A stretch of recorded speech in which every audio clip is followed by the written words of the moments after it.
Ellie had planned a sweet dessert of strawberries and cream to enjoy in bed after a nice walk on the beach next to their rental cottage. It was a cool September evening, just a Friday away from celebrating their 10th wedding anniversary. Ellie was aware that her husband Will had secretly planned a Caribbean cruise for the following week. She wasn't supposed to know, but Will's best friend and business partner, Corey Parker, accidentally spilled the beans. She was especially excited about the romantic horseback rides on the beach they'd have at their stops, sure to be perfect for some alone time. Will and Corey met during their sophomore year at Duke University while studying business, becoming close friends and Sigma Chi fraternity brothers. After graduation, they started a tech company, helping high school juniors with their college search. With over 2.9 million students entering colleges annually in the U.S., they saw a significant market. 3 years in, they broke even, and by their 12th year, they each earned $250,000 after taxes and expenses. They continually improved their product using market research. Their goal was to be acquired by a major tech company within 3 years and then pursue a new venture. Will met Ellie in their second year after college in Charlotte, North Carolina, where he and Corey had set up their business. Ellie worked at a horse farm north of Charlotte. Will and Corey visited the farm with their team for an afternoon ride, where Will was immediately attracted to Ellie. After getting her phone number from a coworker, Will nervously waited 3 days before texting her. Ellie, who felt a connection during their ride, agreed to meet for coffee.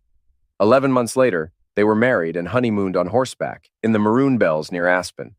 Like many young couples, Will and Ellie's bed life had its ups and downs. They were comfortable with their bodies, but learning to satisfy each other and communicate their preferences took time. Corey, on the other hand, had a reputation as a womanizer. Ellie had set him up with a few of her friends, but after he ended things with each of them within a month or two, she decided to keep her friends away from him. Although she got along with Corey, she disapproved of his dating habits, finding them immature.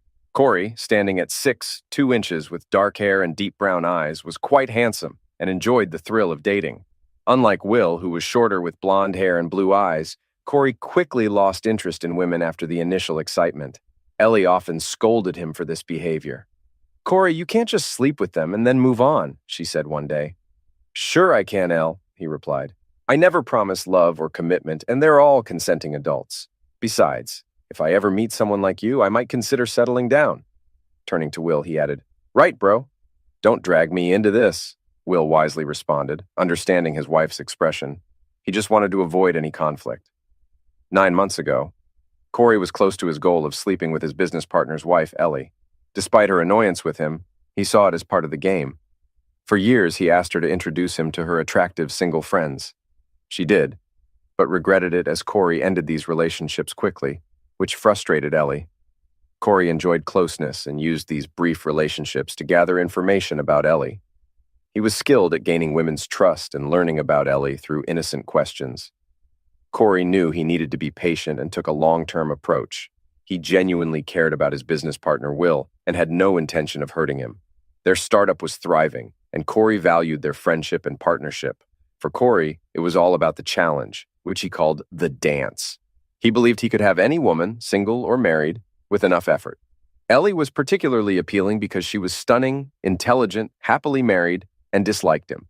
Corey had no plans to hurt Will. Once he won Ellie over, he would enjoy their affair for a while, and then persuade her to end it out of guilt. They would meet occasionally, and Will would never find out. Corey even planned to coach Ellie on how to satisfy Will better, ensuring everything would work out smoothly. For years, Corey tested Ellie's patience, infuriating her before apologizing profusely. Ellie would scold him and complain to Will, but Corey would soften her with his charming smile and small, thoughtful gifts like dark chocolate or a scarf.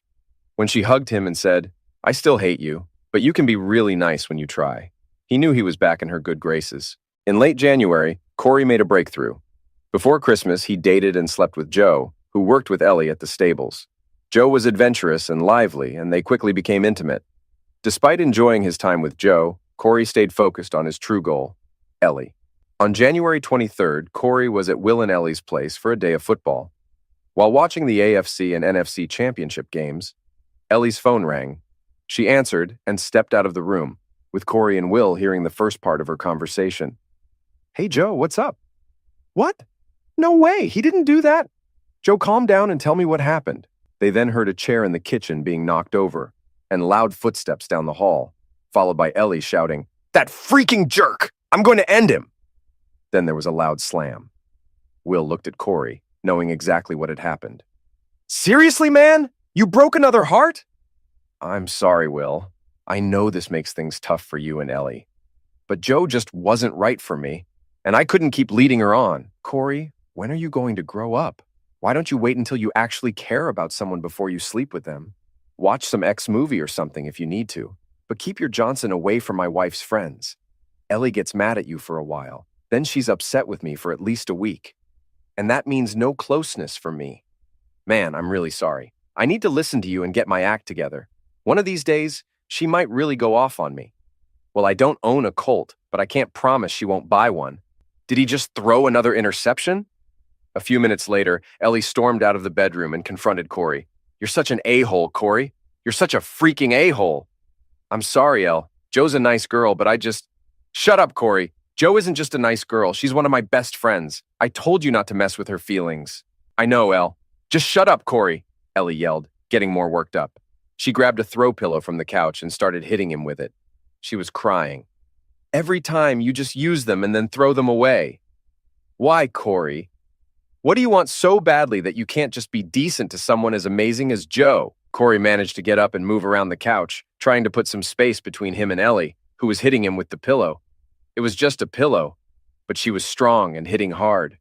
She paused to catch her breath, so Corey quickly grabbed his jacket and headed for the front door. "Ellie, you're overreacting. I'm really sorry about Joe, but I think it's best if I leave now and let you cool off. Maybe we can talk when you're calmer." With that, he was almost out the door. "Calm down? Cool off?" she yelled, following him closely. "You screw over my friends and then tell me to calm down!" She threw the pillow as he shut the door to avoid her last attack. But Ellie was so worked up that she reopened the door and chased him down the sidewalk. Will sat on the couch, deciding it was better to stay out of this fight. "I'm not done with you, Corey Parker. Get your sorry self back here!" Ellie shouted as she followed him to his car. Corey had parked in front of their house, not in the driveway, and a hedge blocked the view from the house to the street. They were alone. Corey put his hands up in a surrendering gesture. "Okay, Ellie, just wait a minute," he said more calmly. "First, it's about 28 degrees out here, and you're barefoot and only wearing a t-shirt. You should go back inside before you freeze." He didn't want her to get sick from the cold, but he couldn't help but notice how her cold was. Her teeth were chattering, but she didn't stop. "Forget that, Parker." Then she started crying again. "Why, Corey? Why are you such a jerk to my friends and to women in general? What's your problem?" This was the moment Corey had been waiting for. He put on his most innocent look and replied, "Do you really want to know, Ellie? Are you sure you want me to tell you? Once I do, there's no going back." Ellie was a bit taken aback by his sudden vulnerability. She had always thought he was superficial, but now he was showing her a different, more intriguing side of himself. "Yes, Corey," she said more calmly. "Please, tell me." "Ellie, you're the reason I can't stay with any of the other women. I know you're married, and to my best friend no less. But whenever I'm with someone else, all I can think about is you. Your face is the only one I want to see.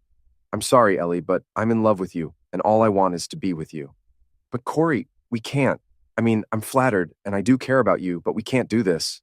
There's a thin line between anger and passion. Though she didn't realize it at the moment, Corey was about to push her past that line, and she would go willingly. He didn't let her finish her sentence. He pulled her into his strong arms, looking at her with a mix of warmth and desire, and kissed her deeply. One hand was behind her head, the other around her waist. He knew this was the decisive moment. She would either slap him and go back inside, ending the chance of anything happening, or she would respond to his kiss. She didn't resist, but she also didn't fully give in. "Oh no, what have I done?" Ellie murmured, barely audible.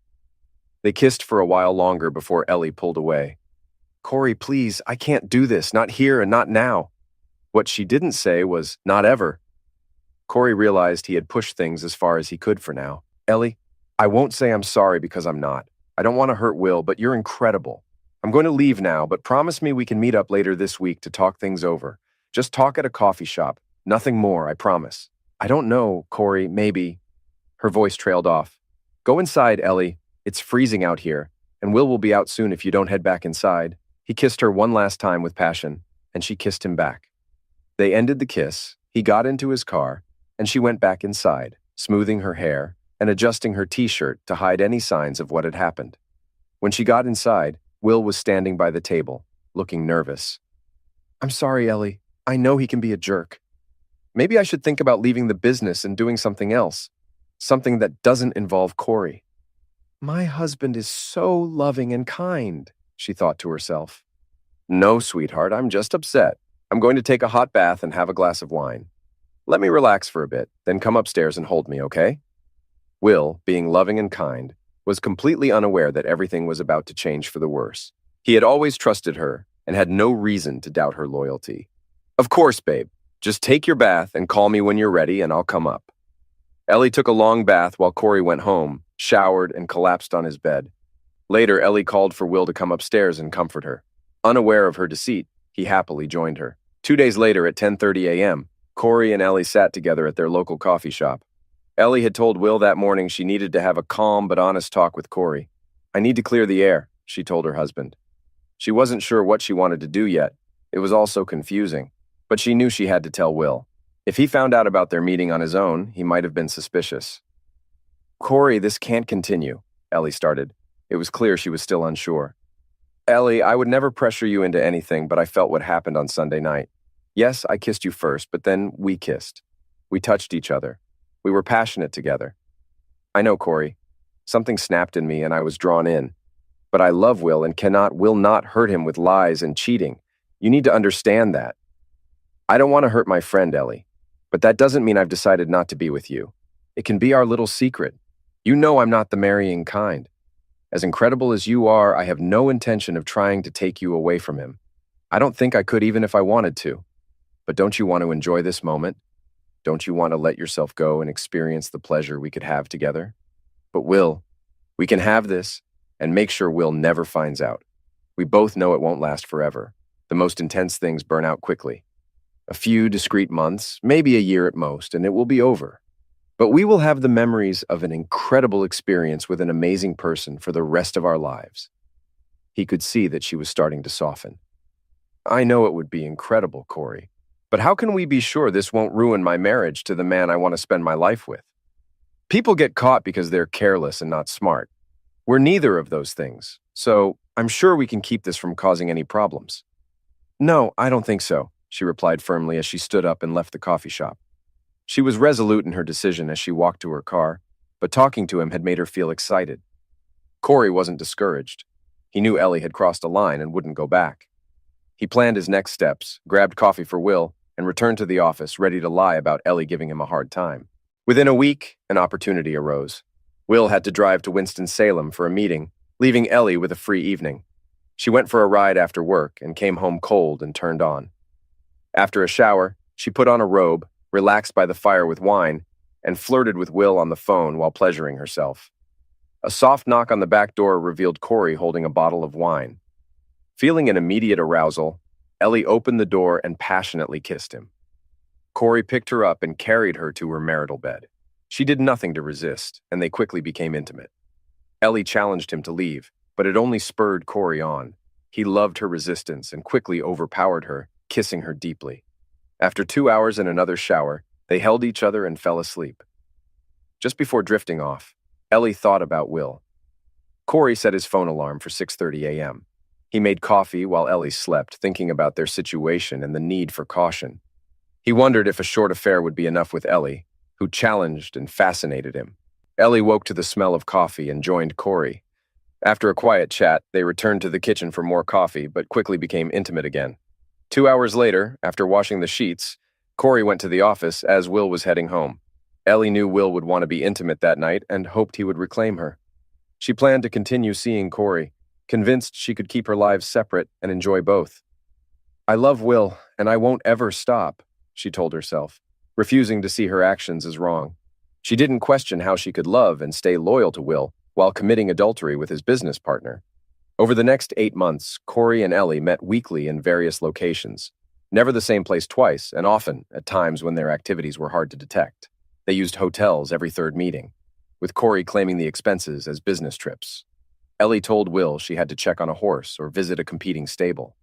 Following Corey's advice, Ellie remained affectionate with Will, who trusted both of them and never suspected a thing. When Will mentioned to Corey in August that he planned to surprise Ellie with a Caribbean cruise for their 10th anniversary in September, Corey decided he'd try to arrange a weekend getaway with Ellie a week or two before that. He knew Ellie was starting to worry they were pushing their luck. Corey wasn't losing interest in Ellie, but was determined to keep his betrayal from Will. Maybe this would be their last fling. Maybe. Recently, back in Charleston, Corey gave Ellie one last kiss before heading to the outdoor shower near the master bedroom, knowing their night would be unforgettable. They never mentioned feeling guilty about the deceitful game they were playing. A few minutes later, Ellie reached around him, grabbing and stimulating him. "Dinner can wait a few minutes," she whispered in his ear. Her cell phone rang, but she ignored it, which turned out to be a huge mistake because cheaters often slip up eventually. A few minutes later, 3 hours north of Charleston, Will Benton was enjoying some Chinese takeout when his cell phone rang. The area code was 843. Will, familiar with many area codes due to their business, recognized it as Charleston. He thought, Charleston? He didn't usually get client calls on his cell phone and didn't recall any close friends in that area. "Hello? Hi, this is Gemma Hartnell. I'm trying to reach Ellie Benton." "You're close. This is her husband, Will. Can I help with something?" "I'm sorry to bother you while you're on vacation, Mr. Benton. Mrs. Benton was with us today on Kiowa Island, and it looks like her wallet might have fallen out of her purse when she left. She probably hasn't realized it's missing, or she would have come back. We tried her cell number from the reservation, but didn't get an answer. This was the only other number we could find in her wallet, so I decided to call it. I'm glad I reached you." Before she could continue, Will interrupted. "You said Ellie Benton, right?" "Yes, that's right. Can you confirm her address from her driver's license?" "Sure, just a moment. 1810 Falling Leaf Drive." "That's our address, but there must be a mistake. Ellie is supposed to be at a horse show in Lexington, Kentucky this weekend." Will felt his hands start to sweat. "I'm sorry, sir," the young woman said, sounding nervous. Gemma was also getting anxious, unsure of the situation and eager to end the call. "If you talk to her, please let her know we have her wallet at Seabrook Stables." "Yes, I'll tell her," Will said, trying to make sense of the situation. "I'll let her know. She'll probably come by to pick it up this evening or tomorrow." Will ended the call and went to his laptop. He opened it to check the itinerary Ellie had given him. She had left early that morning and was supposed to return on Sunday evening. At the top of the page, he read, "Champagne Run Jumper Stumpers, Lexington, Kentucky, September 10th, 12. That was this weekend, so apparently Ellie wasn't there. What was she doing in Charleston or Kiowa Island? He wondered aloud. Why would she lie to me about this? There must be some reasonable explanation. Will took a moment to work through his options. She might be planning a surprise for them later in the fall, but she could do all of that from her laptop. She couldn't be setting up something for their anniversary because he had already mentioned he was planning a surprise. Was there a horse show in Charleston this weekend? Maybe she changed her plans at the last minute and didn't tell him because she didn't want him to think she was unreliable. He quickly checked the Charleston Visitors website for any horse-related events, but found nothing. Could she be attending something with her sorority sisters that she didn't want to tell him about? But why would that be a secret? He wouldn't mind if she went on a girls' weekend. None of these or other possibilities made sense. Then he considered the last idea he didn't want to think about, but felt he had no choice. Is she having an affair? The thought gave him a lump in his throat and a knot in his stomach. Nothing else seemed to fit. He had thought he married the most wonderful woman, beautiful, smart, talented, and loyal. What should he do? He needed to think things through, but also needed to calm down. He decided to call someone who might help him. Corey. He started to dial Corey's number, but suddenly stopped. Oh, no, he realized, starting to piece together something he hoped wasn't true. Corey was supposed to be in Florida visiting his family this weekend, right? He checked his contacts and called Marty Parker instead. Will, what a surprise. I hope you and my son are still out there conquering the world. Hi, Marty. I'm trying to reach Corey. His cell goes to voicemail. He lied. He told me he was visiting you and Vera this weekend. It's not urgent, just a quick question. Is he around? I think you might be mistaken, Will, Marty said. Corey mentioned he'd be in Hilton Head this weekend with some fraternity friends. Do you want me to try to get in touch with him? Will struggled to stay calm. No problem, Marty. I must have mixed up the weekends. I left him a message, and I'm sure he'll call me back. Say hi to Vera for me, he said quickly before ending the call. This can't be happening, Will thought, trying to reason with himself. Not his best friend and his wife. Please let this not be true. He spent an hour trying to stay calm. Should he fly out and confront them? Without knowing their location, that was unrealistic. Should he wait and ask Ellie? If she was lying, she'd cover her tracks. Ellie wasn't dumb. After an hour, he searched North Carolina divorce laws. No-fault divorces were allowed, and with no kids, there was no child support issue, but alimony was different. Would Ellie ask for half his share of the company? If she and Corey ended up with the majority, they could push him out. Was that their plan all along? He also looked into divorces with fault. Adultery was a reason, but proving it was difficult. All he had was a call from a riding stable. If Ellie and Corey were having an affair, he was in trouble. Will could walk away from the money. It wasn't that important. He had skills and had built a successful company. He could find another job or start a new business. He knew he couldn't play detective for months or pretend to be a loving husband while a private investigator did the work. Realizing he was getting nowhere, he took 3 Tylenol PM tablets, set his alarm for 8 a.m., and went to bed. After 30 minutes of tears, the medication took effect. Past midnight in Charleston, Corey and Ellie sat on the porch after a fantastic dinner, a moonlit beach walk, and hours of intense act. The first hour was rough and aggressive. After their walk, Ellie drew a bath and told Corey to wait in the bed. Corey tried to be patient, but couldn't hold back. He entered the bathroom with a grin. "No more waiting," he growled, pulling her onto him. Ellie would never have accepted this from Will, but Corey's aggressive desires drove her wild. She loved how he took control and wanted her so intensely. Although she knew he had other women, he always seemed to want her more, giving her a twisted sense of pride. A short while later, they moved their activities to the bedroom. 15 minutes after that, they were sitting on the porch, quietly talking and basking in the afterglow of their time together. "What are we doing, Corey?"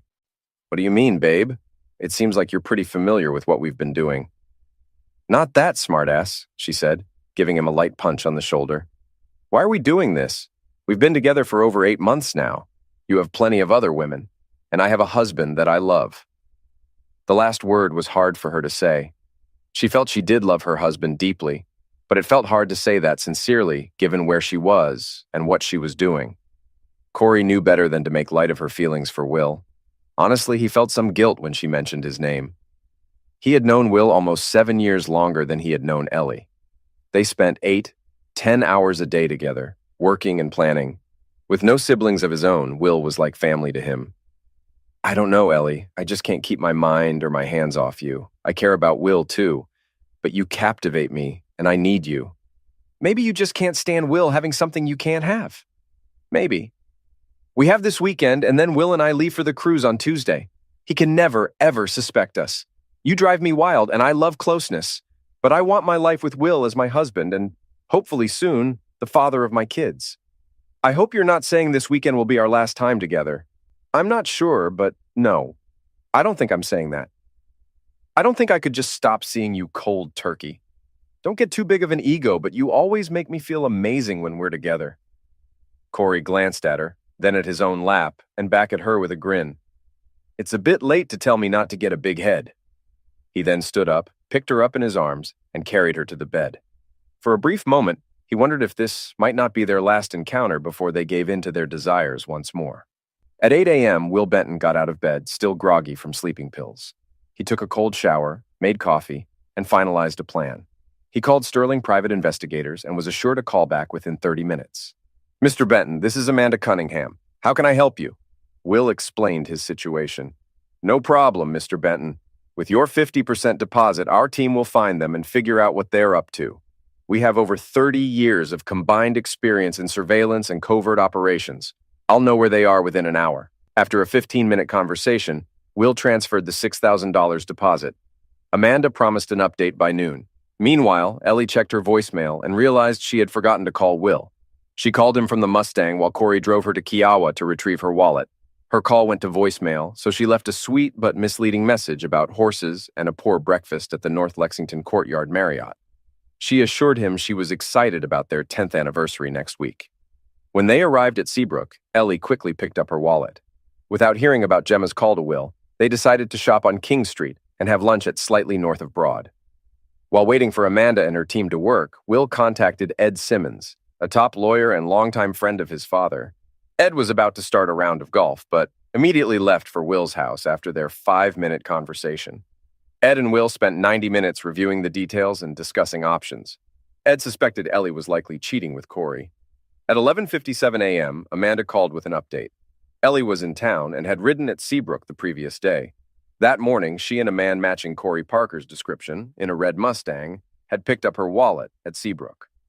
The car was rented by Corey, listing a private cottage on the far north end of Folly Island as the address. The couple spent 2 hours shopping on King Street and were currently having lunch at Snob. Surveillance equipment and recording devices were being set up at the cottage while they were out. "How the heck did you find all that out so fast?" Will asked. Before Amanda could respond, Ed joined the conversation. Ed Simmons, Will's lawyer, called Amanda Cunningham.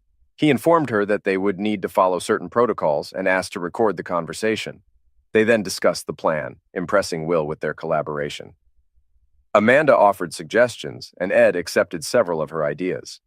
After finishing the call, Ed asked Will whether he wanted to fix things with Ellie or pursue a divorce, emphasizing the urgency of the situation. Will, feeling clear-cut about his decision, stated that Ellie and his business partner had both betrayed him and their marriage and business. He wanted them both out of his life as soon as possible, regardless of the cost, and wanted them to experience the pain he was feeling. As he spoke, tears welled up in his eyes. Ed put a comforting hand on his shoulder. "All right, Will. If Amanda and her team find what we expect, here's what you need to do." By noon on Sunday, Ellie was getting anxious.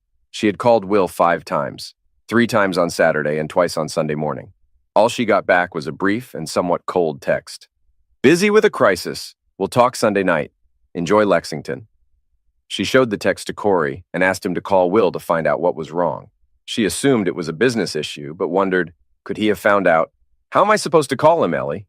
Corey replied. "He hasn't contacted me about any office problems. If I call, what do I say?"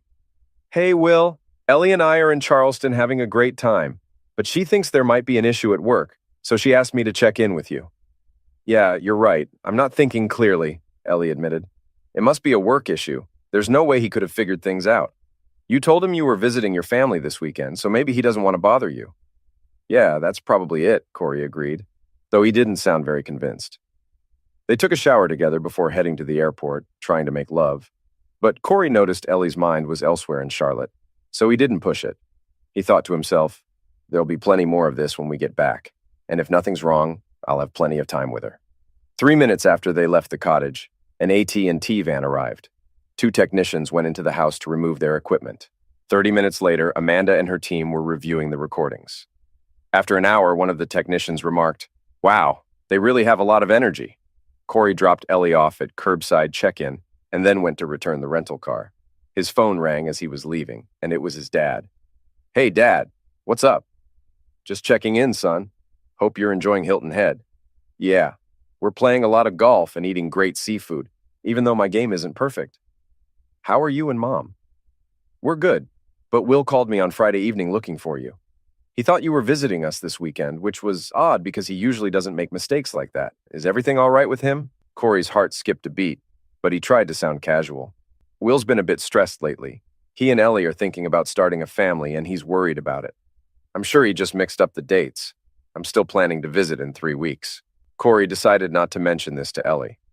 "It's probably nothing, and I don't want to worry her before her flight home." They flew on separate flights to avoid issues, and both arrived on time. Ellie, with only a carry-on, went straight to her car and drove home, calming down during the 25-minute drive. Traffic was light, and she got home quickly, eager to see Will and ensure her secret was safe. She planned to act tired from the weekend and be affectionate. However, she never got the chance. When Ellie pulled into the driveway, her garage remote didn't work. She assumed it was a dead battery. Noticing the house was dark, except for the porch light, she walked to the front door. An envelope with her name was taped to it. She tried to unlock the door, but the key wouldn't turn. She started to feel scared. Sitting on the porch, she opened the envelope and began to cry as she read the note. "Mrs. Benton, your husband, Will Benton, has hired me as his lawyer. He knows about your affair with his business partner, Corey Parker. You were not in Lexington, Kentucky, but in Charleston, South Carolina with Mr. Parker. Mr. Benton has changed the locks. Since the mortgage is in his name, you cannot enter without his permission. Find somewhere else to stay for now. Do not contact Mr. Benton directly. He will reach out through my office to discuss separation and divorce. You may collect your personal items from the house under supervision, possibly starting tomorrow morning. Arrange this through me. I suggest you get your own lawyer. When you do, provide them with my contact details. Funds are available in your joint account for immediate expenses. Use your Bank of America debit card. All joint credit cards have been canceled. You might consider asking Mr. Parker for a place to stay. Ellie took a few minutes to compose herself. Despite the letter's instructions, she tried calling Will several times. Within 5 minutes, she received a text from Ed Simmons insisting she follow the request not to contact Will directly. Ellie felt overwhelmed. Meanwhile, Corey Parker used his keys to enter his condo and found a note from Simmons. Mr. Parker, my client, Mr. Benton, has discovered your affair with his wife, constituting adultery. A preliminary audit revealed company funds were used for meetings between you and Mrs. Benton. To avoid criminal and civil charges, Mr. Benton wants to discuss ending your partnership and buying your 50% share of the company. Seek legal and financial advice. Do not contact Mr. Benton directly or face immediate legal action. Corey cursed himself, realizing he had used company funds for their meetings, listing them as client business entertainment. He'd even sent $1,000 for reimbursement just last weekend. The recent audit had shown no issues, but the auditor could spot a pattern. Corey spent the rest of the night drinking bourbon, trying to figure out his next steps. Ellie called and texted Corey over a dozen times that evening, but he ignored them. I have huge problems of my own. Handle your issues and leave me alone, he thought, realizing how quickly a relationship based on lust can fall apart. Ellie sat on her porch, stunned. Her husband knew more than she thought, and Corey was ignoring her. I guess that shows me where I stand with him, she thought. Tears flowed as she realized Corey wouldn't risk anything for her, unlike her husband who would do anything for her. Meanwhile, at Ed Simmons' residence, Will and Ed were finalizing their plans. Will felt confident he had hired the right person. Ed had brought in another senior partner, 2 junior attorneys, and a paralegal on a Sunday night to plan their strategy. Will thought, this is going to cost a lot of money, but smiled, thinking, it's worth it to get rid of that cheating wife. Ed reassured Will that Ellie and Corey would likely hire their own lawyers soon. He anticipated their initial responses would be denial or attempts to minimize the damage. He advised Will to stick to his regular work routine and be patient. I probably won't have much information until midweek, so go to work, keep a low profile, and avoid talking to strangers. And no matter what, never take candy from anyone in a sketchy van. Simmons chuckled, gave Will a big bear hug, and said, don't worry, you're in good hands. Will wasn't sure if he could go home, fearing Ellie might be waiting to confront him. Ed reassured him with a grin, explaining how one of his guys had told Ellie to leave since she was trespassing. When she claimed it was her home, he pretended to call the police, and she left quickly. Will smiled sadly. In the following days, Will followed his lawyer's advice closely. By Tuesday, he changed his cell phone number because Ellie kept trying to contact him. At work, Corey stayed home on his lawyer's advice. Will told his team they were having disagreements but were working through them, asking them to treat Corey as a partner for now. Ellie remained distracted at the stables, and her boss, Stephanie, noticed. Ellie mentioned she and Will were having problems, but didn't elaborate. Stephanie offered her support. Ellie struggled to find a good lawyer. The first 2 she consulted turned her down due to the likely small payout. She ended up with Seth Moore, known for chasing ambulance cases. He promised to get her a large settlement but had ulterior motives. Neither Seth Moore nor Corey's lawyer, James Abernathy, had much time. Ed Simmons, a well-regarded lawyer with strong connections, pushed for a speedy hearing right after Ellie was served 2 days after returning home. Abernathy knew he was up against a tough opponent. Even though he realized dragging this out for months or years wasn't feasible for his client due to financial constraints, he advised Corey to offer to sell his share of the business at a reduced price that would help him cover his expenses and pay his legal fees. Corey agreed to offer to sell his share at 80 cents on the dollar. Simmons got the sale proposal and suggested that Will should counter with an offer of 10 cents on the dollar. We'll probably settle somewhere around 30 cents. I know Abernathy well. Even though he understands the situation, he'll still be a tough negotiator. Will wanted to make Corey suffer. Offering 10 cents on the dollar would nearly wipe out Corey financially, which seemed fair to him. However, Will knew he had to follow his lawyer's advice. If they managed to get 30 cents on the dollar, it would still hurt Corey significantly, so he decided to leave the rest to chance or deal with it later. 3 days later, Ed made a deal for Will. We settled at 28 cents on the dollar, he told Will on the phone. It's not as harsh as you wanted, but it's still a big win for you. Will expressed his gratitude. Ed then brought up a more difficult issue. Will, you need to sit down and talk with Ellie. A judge will want to see that you've made an effort to communicate with her, even if you're heading toward divorce. It's always better to have answers ready before a judge asks questions. We've assigned Judge Kim Landis to our case, Ed continued. She can be strict about trying to resolve issues, and she might even require counseling. I won't go into all the details now, but it's time to have that conversation. I'll arrange it for you. We'll start with a counselor present, but it would be smart for you to also have a private talk with her. Show that you can remain calm and respectful despite the situation. It will help your case to demonstrate that you're reasonable. Will sighed, knowing Ed was right but dreading the conversation. Okay, Ed, arrange it. Ed sympathized with Will, remembering his own heartbreak during the first Gulf War when his partner Becky left him. He believed Will would eventually be okay, but it wasn't the right time to mention that. Ed's focus was to support him and make sure he didn't feel alone. The meeting was scheduled for mid-afternoon on Friday. Ed wanted Will to have the weekend to recover from the difficult conversation.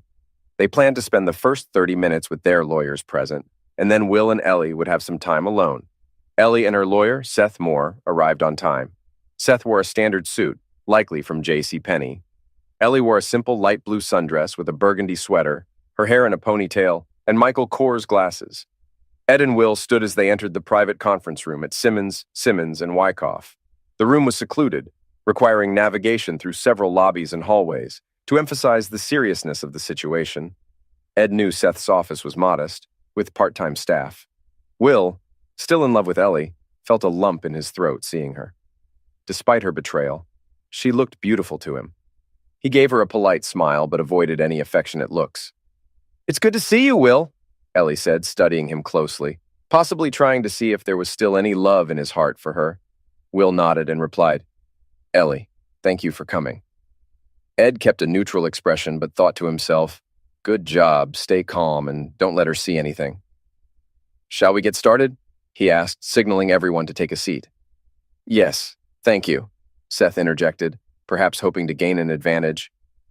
"My client is here to see what her husband is willing to do to save their marriage." Ed interrupted by pulling out a thick file from the end of the table and sliding it over to Seth. "What's this?" Seth asked, surprised. "I didn't think we were supposed to handle documents today." "Counselor," Ed said, wanting to move past Seth quickly. "This file contains about half of our evidence proving your client's adultery and broken marriage vows. We've left out any redundant information. Inside, you'll find recordings and photos of her activities in Charleston, South Carolina from 3 weeks ago. We also have hotel staff witnesses who saw your client and Mr. Corey Parker checking in as a married couple using fake names. These incidents happened over a 6-month period. Our investigators have been very thorough, and the evidence is clear and undeniable. Given the explicit nature of the photos, I suggest you review them after the meeting." Ellie winced as Ed described the file's contents. The thought of him having seen pictures of her intimate moments made her uncomfortable. He maintained a polite smile. What had once seemed thrilling and romantic now felt like a betrayal of a loving and good man. She struggled to keep her composure. Ed pushed a second file across the table. This one was much thinner, containing only 2 pages. "Counselor, this is Mr. Benton's offer for the divorce settlement," he said. Looking directly at Ellie, he added, "Personally, I think the terms are more than fair. If it were up to me, I'd want to present all the evidence to the judge to show the full extent of Mrs. Benton's premeditated betrayal. However, Mr. Benton, being a decent man, has asked me to make this offer instead." Ed's experience in legal matters was clearly working in his favor. Ellie looked beaten down, and Seth Moore seemed out of his depth. Ed knew they wouldn't reach a settlement today. The first court hearing was 2 weeks away, and there would be more negotiations before they went in front of a judge. Will's offer was tough under the circumstances, but reasonable given his wife's betrayal. Will offered a one-time payment of $75,000 in exchange for Ellie agreeing that he would be the sole owner of the company forever. She would give up any future claims. They would split the proceeds from selling the house, which wouldn't be much since they'd only lived there 5 years. Each might get around $10,000. Ellie could keep her car but would need to start paying for it herself a month after the divorce. Ellie could take any furniture she wanted from the house, except for their marriage bed and a set of antique rocking chairs from Will's grandmother. Will planned to burn the bed in the backyard before moving out, which he eventually did. Ellie could keep all the jewelry Will had bought her, except for the engagement and wedding rings. Those must be returned by the day the divorce is finalized. Ellie had to agree that the divorce was based on her infidelity. There was an extra page with more details about the agreement, but the main points were clear and straightforward. My client and I will review this offer and respond with our counteroffer by early next week, Miller said, trying to sound like his client was in the right. However, I can tell you that Mrs. Benton will not agree to return her rings. Stillman was seething inside at the audacity of Miller's comments, but he kept his calm demeanor. He leaned forward when he next spoke. Seth, you and I both know your client deliberately broke her marriage vows with Corey Parker. She knew her actions could ruin my client's emotional well-being and jeopardize his business partnership. That's why they staged a major cover-up to keep my client unaware. Her actions were cruel and heartless. If you want to present this case to Judge Landis, go ahead. I'd be happy to challenge you in her courtroom. To be honest, counselor, you have no case. Your client has cheated and lied. We have a lot of evidence, and while we don't want to, we'll make it all public at trial if you try to cause more harm to my client. If I don't hear from you by noon on Tuesday, the offer will be off the table. Then we'll see you in court. Moore was frustrated, but even he knew that Stillman had the upper hand. This settlement was a good deal for him. He'd make $10,000 before taxes, which was more than he usually earned in 2 months. Unless there's anything else, Stillman said as he stood up and buttoned his jacket. I think we should give the Bentons a few minutes for a private talk. Moore stood up and shook Ed's hand. We'll be in touch, was all he said. Ed shook Moore's hand and then went to the men's room to wash his own. Will and Ellie were left alone. Ed had advised Will to remain silent and let Ellie speak first, as he was the one who had been wronged. Once the lawyers had left and the door was closed, there was a tense silence. Will looked at Ellie, who was staring at the floor. Finally, Ellie spoke. I don't have any excuses, Will. If I could undo everything, I would. My actions have hurt you deeply, and I will have to live with that for the rest of my life. Apologizing or saying it was just act would only make things worse, but I want you to know how devastated I am by how badly I've treated you. Believe what you want, Ellie. It doesn't matter to me, Will responded. Ellie continued. Is there any chance for us, Will? Do you think that with counseling we could work things out? I don't want a divorce. I never did. I'm willing to do anything you ask. I just want us to stay together. Will was struggling to keep his emotions in check. She had already taken everything, and now wanted more, all at his expense. Ellie, if the court orders counseling, I'll go, he said. This gave Ellie a glimmer of hope, but know this. I have no desire to be with you again. I loved you and gave you everything, my heart, mind, and soul. You repaid me by sleeping with my former best friend. I don't even recognize you anymore, except as someone who betrayed me. I would never be with you again, and there's no way I'd ever have children with you. You want my forgiveness, but you destroyed any chance of that when you so willingly and frequently betrayed me with Corey. Ellie went pale at his words. Will, do you really hate me that much? Yes, Ellie. Today I do. Your question just shows how self-centered you are. I'm focused on moving past my feelings for you as quickly as possible. I plan to care nothing about you. No love, no pity, nothing. I want to stop thinking about you entirely. You're not worth the hurt. I've given you countless kisses and years of my life. I trusted you completely, and you took everything. You'll figure things out, whether you end up on your feet or on your back, but it won't be with me. You'll have your horses and your lover. That should be enough for you. Ellie tried a few more tactics. She offered unlimited closeness, promised never to see Corey again, and even suggested counseling to understand her choices, but none of it made a difference. After another 30 minutes, the conversation ended. Will you walk me to my car? Just one last moment together? She asked. Walk yourself out, Ellie, or call Corey to come pick you up and go back to him. I'm done. Will stood up to leave, but turned back with one last remark. We had everything, Ellie, and you threw it all away. I have to give Corey credit. He must be really something. In the days that followed, Seth Moore tried to get Ed Simmons to ease up on the divorce demands, but Simmons was unyielding and eventually stopped taking his calls. As the Tuesday deadline approached, Ellie realized she had little chance of getting more than what Will offered. Corey called her on Monday, and desperate for affection, she agreed to meet at his condo. She stayed the night, and they had closeness several times. Simmons had an investigator stationed outside, who recorded her leaving in the morning looking disheveled. The evidence was handed over to Simmons. Later, reviewing the footage, Ed muttered, No one can be this stupid. Ellie returned to her rented one-room apartment and called Moore, telling him to accept the divorce petition as it was. When he tried to argue, she hung up. At the initial hearing, Judge Landis lived up to her tough reputation, thoroughly questioning both sides. Moore struggled, while Simmons was well prepared with solid evidence. Judge Landis asked both Will and Ellie many questions, with Will well prepared and Ellie not. At the end of the hearing, Judge Landis said, "The evidence in this case seems overwhelming. I will take a couple of months to review everything and might contact both attorneys with more questions. If I do, I expect prompt responses. Is that understood?"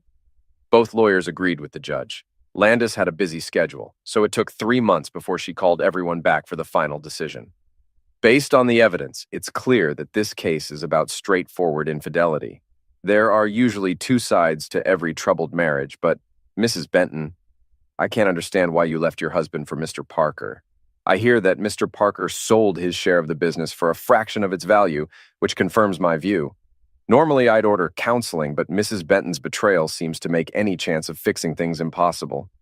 Mrs. Benton, I strongly suggest you reflect on your choices and work towards a better life on your own. The divorce petition from Mr. Benton is approved, and the marriage is officially ended. This court case is now closed. There were no celebrations on Will's side of the courtroom. Will and Ed shook hands quietly. Seth Moore quickly left, leaving Ellie alone at the table. Ellie got up and exited the courtroom by herself. Will started his new life as a single man, feeling hurt, but knowing he wasn't alone. 5 months after the divorce, Corey had an accident. He fell down 3 flights of stairs while coming out of his condo. He spent 3 weeks in the hospital. At the time of the fall, his blood alcohol level was 0.15, nearly double the legal limit, and he didn't remember the accident. His insurance had expired while he was job hunting, so his hospital bills wiped out all his savings. Will found out about the accident while on a road trip through Smoky Mountain National Park and thought, couldn't happen to a nicer guy. The police found out that earlier that night, Corey had been with Ellie Shriver. Detectives learned they were having an affair, and Corey was also seeing someone else. Ellie was charged with aggravated assault and sentenced to 3 years in prison. It was a rough experience for her. Corey still walks with a significant limp and works as tech support for a local junior college.